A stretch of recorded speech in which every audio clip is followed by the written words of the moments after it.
নতুন মন্ত্রিসভার খুঁটিনাটি নানা পরিসংখ্যান ও বিশ্লেষণ জানতে যাচ্ছি মাহাদি ধ্রুবর কাছে।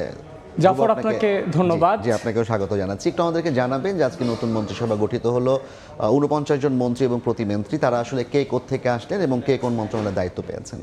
এবারের ত্রয়োদশ জাতীয় সংসদ নির্বাচনের মাধ্যমে যারা মন্ত্রী পরিষদে নিজের জায়গা করে নিয়েছে তাদের খুঁটিনাটি হ্যাভিওয়েটদের খুঁটিনাটি তথ্য একটু জানাতে চাই। শুরুতেই দেখাতে চাই বিএনপি মহাসচিব মির্জা ফখরুল ইসলাম আলমগীরের কথা বলতে চাই। ঠাকুরগাঁও ১ আসনটি থেকে তিনি প্রতিদ্বন্দ্বিতা করেছেন। এবারের জাতীয় সংসদ নির্বাচন এই আসনটি বেশ আলোচিত ছিল, বিশেষ করে তিনি শিবিরের সাবেক সভাপতি দেলোয়ারের সঙ্গে তিনি টেক্কা দিয়েছেন এবং বিপুল ভোটে কিন্তু আসলে তিনি বিজয়ী হয়েছেন এবং বিজয়ী হওয়ার মাধ্যমে কিন্তু এবার তিনি শুধুমাত্র ঠাকুরগাঁও ১ আসনের এমপি নন, তিনি এবার জাতীয় সংসদের মাধ্যমে মন্ত্রিত্ব বাগিয়ে নিয়েছেন। বিশেষ করে তিনি এবার স্থানীয় সরকার পল্লী উন্নয়ন সমবায় মন্ত্রণালয়ের মন্ত্রী হয়েছেন।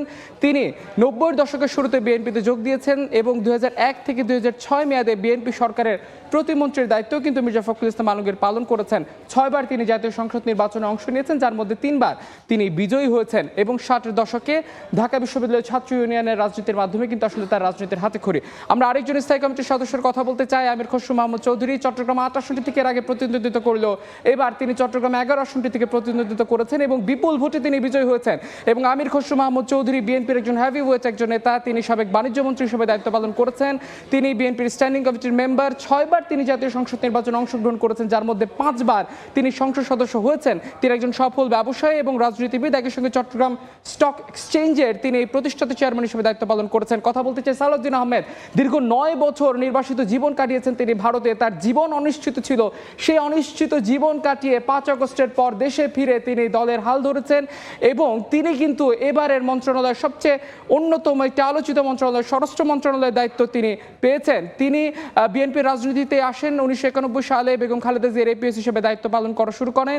তিনি রাজনীতিতে আসার আগে বিসিএস ক্যাডার ছিলেন, প্রশাসন ক্যাডার ছিলেন। তিনি বিএনপির যুগ্ম মহাসচিব ও সাংগঠনিক সম্পাদকের দায়িত্ব পালন করেছেন। বর্তমানে তিনি বিএনপির স্ট্যান্ডিং কমিটির মেম্বার। ৫বার জাতীয় সংসদ নির্বাচন করে ৩বার তিনি বিজয়ী হয়েছেন। কথা বলতে চাই ইকবাল হাসান মাহমুদ চুকু। তার সম্পর্কে, তিনি সাবেক বিদ্যুৎ প্রতিমন্ত্রী। তিনি কিন্তু সিরাজগঞ্জ ২ আসনটি থেকে প্রতিদ্বন্দ্বিতা করেছেন এবং বিপুল ভোটে তিনি বিজয়ী হয়েছেন। ইকবাল হাসান মাহমুদ চুকুর বাবাও কিন্তু মন্ত্রী ছিলেন এবং তিনিও এবার বিদ্যুৎ জ্বালানি ও খনিজ সম্পদ মন্ত্রণালয়ের মন্ত্রী হয়েছেন। ৬বার জাতীয় সংসদ নির্বাচনে অংশ নিয়েছেন, যার মধ্যে ৪বার তিনি বিজয়ী হয়েছেন এবং বর্তমানে বিএনপির সর্বোচ্চ নীতি নির্ধারণী ফোরামের অন্যতম সদস্য তিনি। ১৯৯০ সালে এরশাদ সরকারের পতনের পর তিনি বিএনপিতে যোগ দেন। ইকবাল হাসান মাহমুদ চুকুর পর যেতে চাই মেজর অবসরপ্রাপ্ত হাফিজ উদ্দিনের কথা বলতে চাই। মুক্তিযুদ্ধে অনবদ্য অবদানের কারণে তার বীর বিক্রম খেতাবে তিনি ভূষিত হয়েছেন। তিনি এবার দায়িত্ব নিয়েছেন মুক্তিযুদ্ধ মন্ত্রণালয়, যদিও তিনি এর আগে কিন্তু আসলে ৫ বস্ত্র মন্ত্রণালয়ের দায়িত্ব পালন করেছিলেন, পানি সম্পদ মন্ত্রী হিসেবে দায়িত্ব পালন করেছেন। তবে এবার বিএনপির ভাইস চেয়ারম্যান দায়িত্ব পালন করছেন মুক্তিযুদ্ধ বিষয়ক মন্ত্রণালয়, যে মন্ত্রণালয়ের প্রতিমন্ত্রী হিসেবে ইশরাক দায়িত্ব পেয়েছেন। কথা বলতে চাই ডাক্তার এজেডএম জাহিদ হোসেনের কথা। তিনি আসলে কিন্তু একজন পেশায় চিকিৎসক এবং আমরা দেখেছি যে বেগম খালেদা জিয়ার এই দীর্ঘ অসুস্থতার মধ্যে তার সবচেয়ে কাছেই ছিলেন এজেডএম জাহিদ হোসেন। তিনি কিন্তু আসলে বেগম খালেদা জিয়ার ব্যক্তিগত চিকিৎসক ছিলেন এবং আমরা দেখেছি যে বেগম খালেদা জিয়ার লাশভাই প্রিজনেও সামনের সিটেও কিন্তু বসেছিলেন ডাক্তার এজেডএম জাহিদ। তিনি বিএনপির ভাইস চেয়ারম্যান হিসেবে দায়িত্ব পালন করছেন, তিনি এবার মন্ত্রিত্ব পেয়েছেন। কথা বলতে চাই আব্দুল আল মিন্টু। তিনি বিএনপির ভাইস চেয়ারম্যান এবং এফবিসিসির সাবেক সভাপতি এবং ন্যাশনাল ব্যাংকের অন্যতম প্রতিষ্ঠাতা। তিনি ২০২৬ সালের নির্বাচনে অংশগ্রহণ করে নির্বাচিত হয়েছেন। এবার তিনি মন্ত্রিত্ব পেয়েছেন পরিবেশ, বন ও জলবায়ু পরিবর্তন বিষয়ক মন্ত্রণালয়। তিনি কিন্তু বিএনপির অন্যতম একজন আলোচিত প্রার্থী। বিশেষ করে তিনি এবারে হল অফ ফেম অনুযায়ী তিনি সবচেয়ে বেশি ধন কবির হিসাবে তাকে ধরা হচ্ছে। তো জাফর, এই যে প্রার্থীদের কথা বলছিলাম তারাই মূলত এবারের ত্রয়োদশ জাতীয় সংসদ নির্বাচনের মাধ্যমে হেভিওয়েট মন্ত্রী।